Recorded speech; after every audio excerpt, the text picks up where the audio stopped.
Namaste. My name is Prashant Pandey and I am the course director in Kavaalya.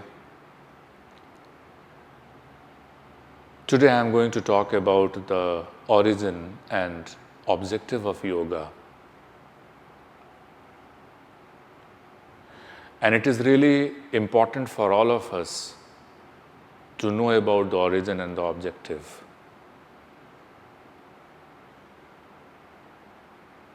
Because nowadays, the understanding of yoga is very limited.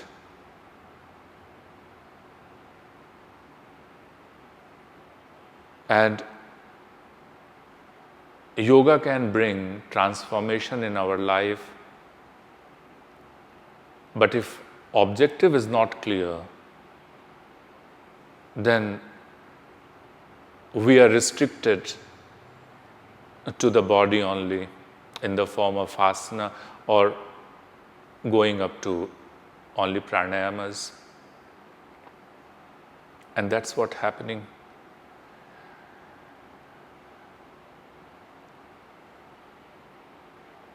The Tantra is called the mother of yoga. And Tantra says that the first yogi is Yogi Shiva.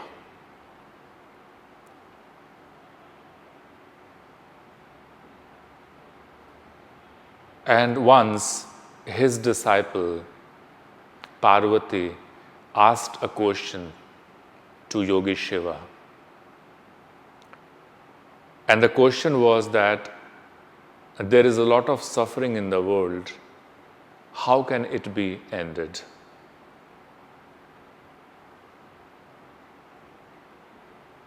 And from here, the teaching of yoga started.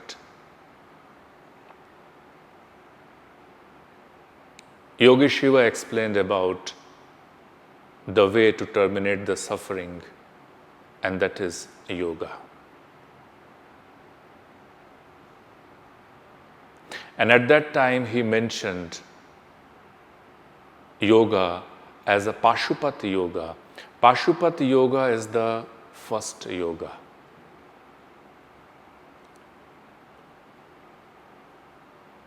And he mentioned that there are 5 divisions, 5 branches of Pashupati yoga.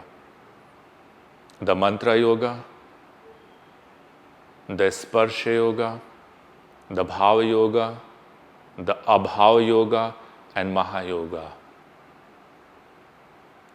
These were 5 divisions which came under Pashupati yoga. And Pashupat, the meaning of Pashupat is to develop control over our animal instinct or animal nature.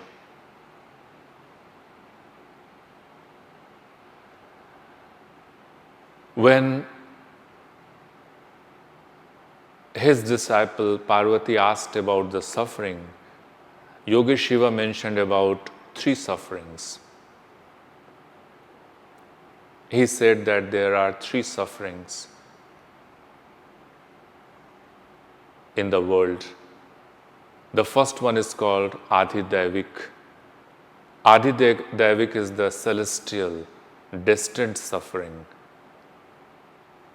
And it has a relation with our DNA.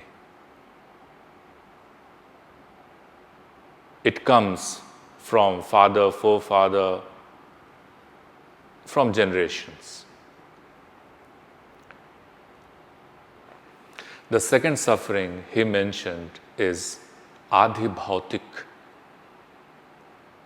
And Adhibhautik is the suffering which comes from the environment, which comes from society. COVID is the current example, latest example of Adhibhautik suffering. And likewise, earthquake and all those calamities which happens due to environmental disharmony. And the third suffering he mentioned is Adhyatmic suffering.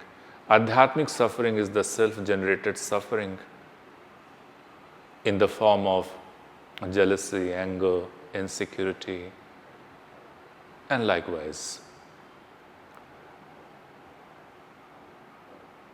And to terminate these sufferings, he taught about yoga.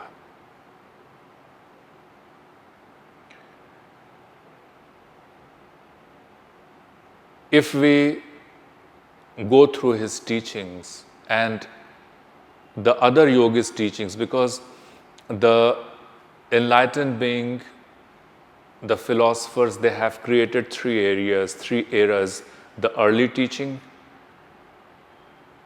the middle period teaching, and the present era.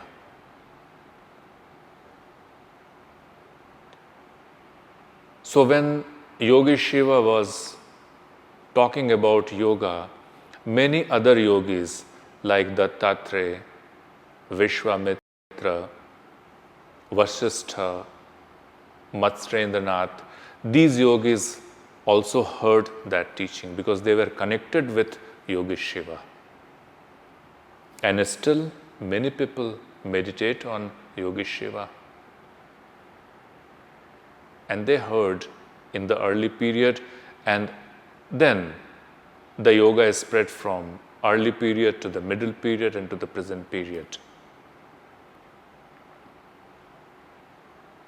And in the present period, if we think about the objective of yoga,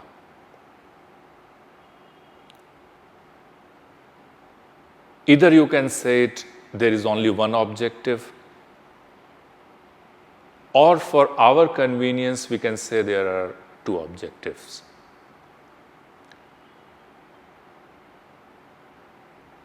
And that is, yoga should be adopted, yoga should be accepted as a lifestyle. Yoga should be practiced as a lifestyle. By integration of the function of head, heart, and hands, to develop the harmony between head, heart, and hands. Head represents our intellect, heart represents our emotion, and hands represents our action. And once through the practices of yoga we are harmonizing these three faculties, it is taking us into the lifestyle. So either you can say that yoga is a lifestyle, that is the only objective, it is also right, or we can say that yoga is a lifestyle and also yoga is the integration, the harmony, to develop the harmony between head, heart, and hands.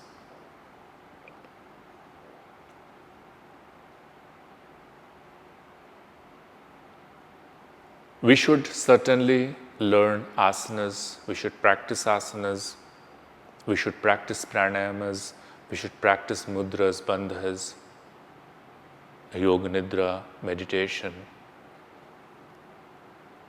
But at the same time, we should not forget the foundation of yoga, that is yama and niyama.